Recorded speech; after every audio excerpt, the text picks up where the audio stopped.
कश्यप ऋषि, ध्यान से सुनना, कश्यप ऋषि संध्या के समय संध्या वंदन कर रहे थे। संध्या के समय संध्या वंदन करना चाहिए। और कश्यप ऋषि की पत्नी जिसका नाम है दिति, वो आई और कश्यप ऋषि को झंझोड़ने लगी, हिलाने लगी। तो कश्यप ऋषि ने कहा, देवी आज तक तुमने हमारी तपस्या में विघ्न नहीं डाला, हमारी संध्या में डिस्टर्ब नहीं किया, आज तुम हमें क्यों परेशान कर रही हो? तो दिति बोली, स्वामी आज हमें काम सता रहा है।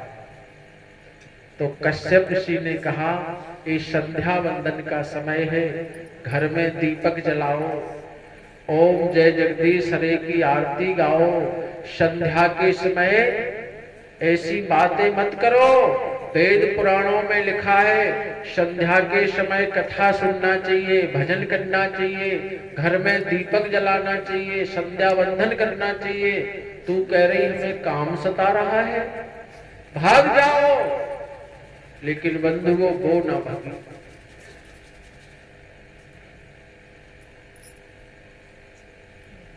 तो उसी समय कश्यप ऋषि ने अपनी पत्नी को एक कथा सुनाई।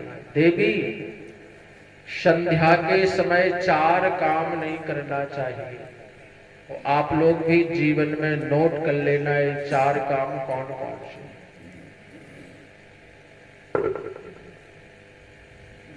भोजेषु भोगेषु स्वाध्याये च शयनम्। समझ में आया नहीं आया? भोजेषु, संध्या के समय भोजन नहीं करना चाहिए जब दिन डूब रहा हो, दोनों बेरा मिल रही है।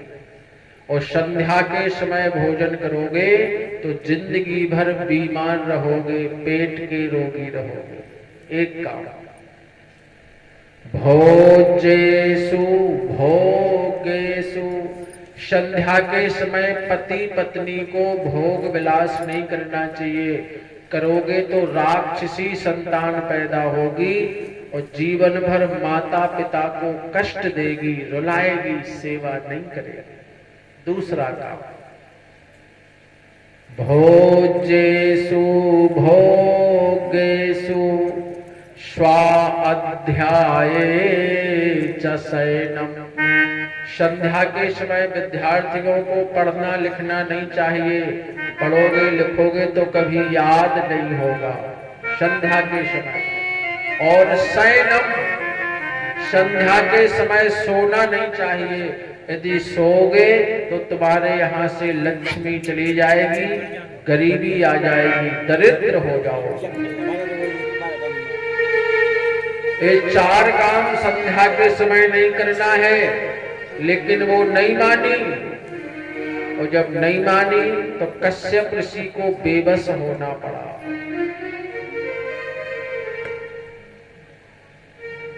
और भोग विलास किया। पत्नी के सामने पति को झुकना पड़ा। तुलसीदास जी रामायण में कहते हैं, पत्नी के सामने पति झुकता है, क्योंकि पत्नी देवी है। जब तक इनका विवाह नहीं हुआ है तो इनके नाम में लगा है सीमा देवी, गीता देवी, विनीता देवी, सुनीता देवी। भाई बंधुओं के आगे नहीं लिखा रमेश देवता, महेश देवता, फलाने देवता, ढकाने देवता। लिखो हो तो बताओ।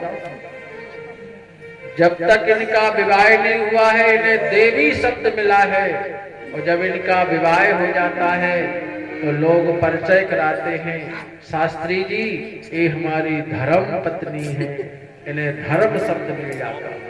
कौन है? ये हमारी धर्म पत्नी है। तो विवाह के पहले इन्हें देवी मिला और विवाह के बाद इन्हें धर्म शब्द मिला, और भाइयों बंधुओं को कुछ नहीं मिला।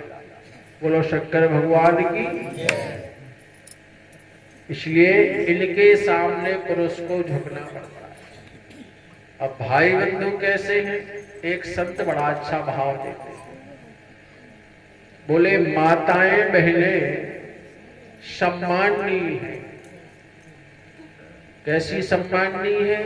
माताओं बहनों को पर्दा के अंदर रहना चाहिए, माताओं बहनों को लोक लाज घूंघट में रहना चाहिए, माताओं बहनों को मर्यादा में रहना चाहिए। बोले कैसी मर्यादा में?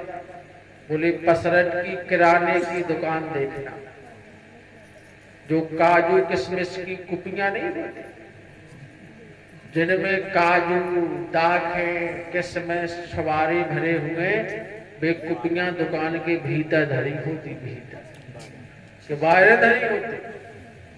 दुकान के सबसे भीतर कौन सी कुपियां भरी हैं? जिनमें काजू किशमिश दाख चिरौंजी। हमारी माताएं बहनें काजू किशमिश दाख चिरौंजी जैसी सम्माननीय हैं, महंगी चीजें हैं। और बोले भाई बंधु कौन है? बोले दुकान के बाहर बोले नोन की बूढ़ा डरा, चाहे पानी बरसे चाहे चौमास हो, तो नौन के बोरा को कोई डंडिया ना को उठाता है, तो दुकानदार दो धैर्य के बाद डर। अगर काजू किशमिश की कुपियां दुकानदार दो है दे तो सवेरे मिल गई। बोलो शंकर भगवान की नहीं मिलेगी ना। इसलिए हमारी माताएं बहनें सम्माननीय हैं, वंदनीय हैं।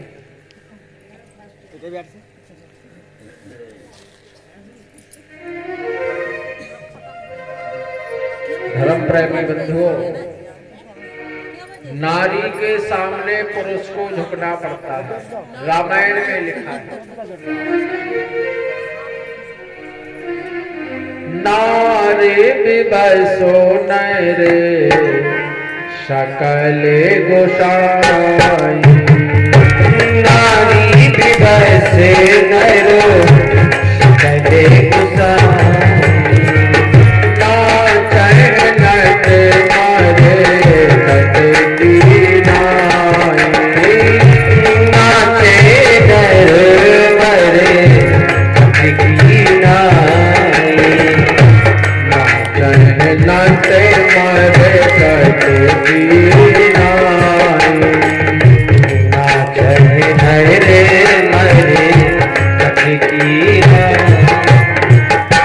नट मरकट की नाई, नर नहीं नट।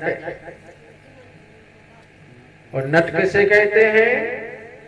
मदारी को, मदारी को नट, जो खेल करने आते नट का। नट माने मदारी और मरकट माने बंदर। रामायण में लिखा है जैसे मदारी बंदर को नचाता है, वैसे ही पत्नी पति को नचाती है, ठमक ठमक। और पति जिंदगी भर नच रहे हो, फिर भीतर जा रहा हो बाहर आ रहा। हाँ, रामायण में लिखा, मैं नहीं कह रहा। नार विवश नर सकल गुसाई, और नाच है नट मरकट की नाई। नट माने मदारी, मरकट माने बंदर। और हम लोग नचाई तो रहे, सवेरे से झोला पकड़ा दो, सब्जी ले आओ, भगत जाए तो बहुत सारी करी कछु भूल आए, जो नहीं ले आए, जो तो जरूरी है तो फिर भगत जा। बोलो शंकर भगवान की। नारी हमारी सम्माननीय है, नारी हमारी पूजनीय है, नारी हमारी वंदनीय है। इन्हें देवी शब्द मिला है और धर्म शब्द मिला है। और नारी के सामने पुरुष को झुकना पड़ता। एक बार क्या हुआ, एक हाई कोर्ट का जज कोर्ट से अपनी कोठी बंगले पे आया, और जज साहब का अकेला एक बेटा है, बुढ़ापे में हुआ है, पप्पू नाम है। और पप्पू रो रहा है, और क्या कह रहा है? मम्मी घोड़ा, मम्मी घोड़ा, मम्मी घोड़ा। और रो रो के बुरा हाल हो गया बेटे का। जज साहब ने देखा, मैडम से बोले क्यों मैम, इसको क्यों रुला रही हो? मैडम बोली मैं क्या करूं, अभी बंगले के बाहर से घोड़ा वाला निकल गया, घोड़े पर बैठ के, और इस पप्पू ने देख लिया घोड़ा। तो जी कह रहा मम्मी घोड़ा हमें घोड़ा चाहिए। अब मैं घोड़ा कहाँ से लाऊं? बाल हट राज हट उतरिया हट, घोड़ा कहाँ से लाए? बेटा रो रहा है, आंसू लार एक हो। तो जज साहब को दया आ गई, बुढ़ापे में हुआ है, अकेला एक बेटा है। तो मैम साहब बोली एक काम करो, थोड़ी देर के लिए आप ही ना घोड़ा बन जाओ। जज बोला तुम्हें शर्म नहीं आती? मैं हाई कोर्ट का जज हूँ। पत्नी बोली जज हुआ हाई कोर्ट में, हमारे लाल है जज हो? हमारे लाल है तो बेई हो पप्पू के पापा। अपना बेटा है, लाडला है, बन जाइए ना घोड़ा। अब जज को दया आ गया, बोले ठीक है, पर्दे अर्दे लगा दो, खिड़कियां लगा दो, कोई नौकर चाकर ना देख ले। बंधुओं, पत्नी के कहने से हाई कोर्ट का जज जो किसी को मौत देता है तो किसी को बरी करता है, और बंद कमरे में घोड़ा बन गया। और पत्नी ने पप्पू का पीठ पे बिठाया और दो ही कान पकड़ा दे, बोले पकड़ लो कान घोड़ा। और पप्पू कह रहे मम्मी मम्मी पापा घोड़ा। मम्मी हंस रही, पप्पू हंस रहे, पापा घोड़ा बोल रहा है। पप्पू बोले मम्मी आप भी बैठ जाओ इसी घोड़े पे। जज बोला मैडम तुम नहीं बैठ रहे, तुम्हारे लिए थोड़ी बने। और हाई कोर्ट का जज पत्नी के कहने से आज घोड़ा बन गया, और रामायण की चौपाई तुलसीदास जी की सत्य हो गई। नारे बिबैसो नैरो सकले गोसाई, नारे बिबैसे नैरे सकले गोसाई, नाटे मरे कटे की नाई, नाटे नट मरे कटे की नाई, भगो कीते मरे कटे की नाई, हो भगो कीते मरे कटे की नाई, सब ही नचावत वाले गोसाई।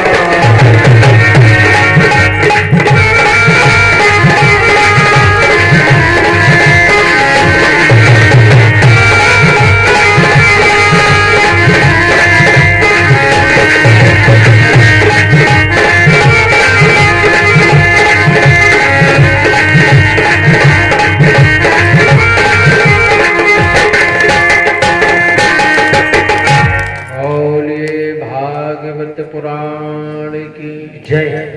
बंधुओं, आज भागवत पुराण में पत्नी दिति के सामने कश्यप ऋषि को झुकना पड़ा। नारी के सामने पुरुष को झुकना पड़ा, और नारी दिति के गर्भ में दो महान राक्षस पलने लगे। संध्या समय के प्रभाव से नहीं मानी पत्नी, और संध्या के समय जो भोग विलास करता है उसके यहाँ राक्षसी संतान पैदा होती है, याद रखना।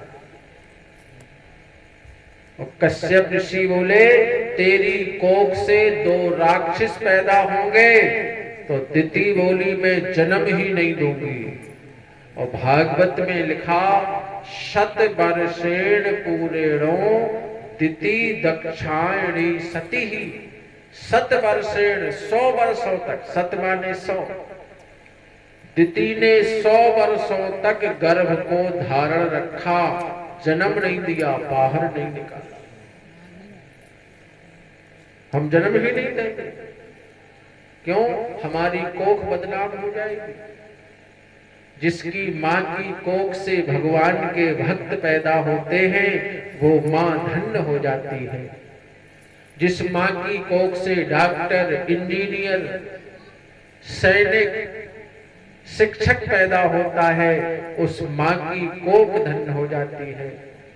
और जिसकी कोख से डाकू पैदा हो, चोर पैदा हो, राक्षस निशाचर पैदा हो, वो माँ की कोख और ज्यादा धन्य हो जाती है। हाँ,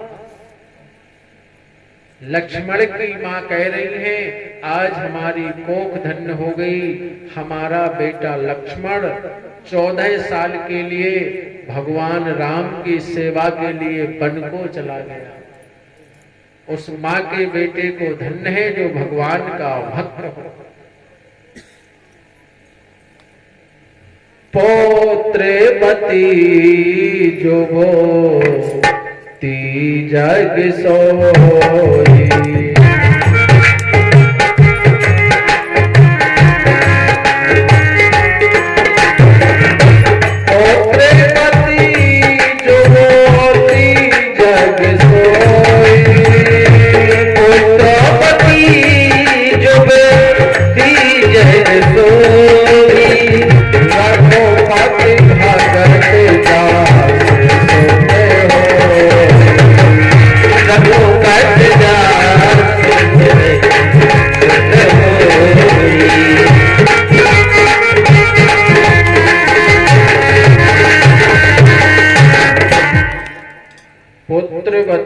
जुबती जग सोई।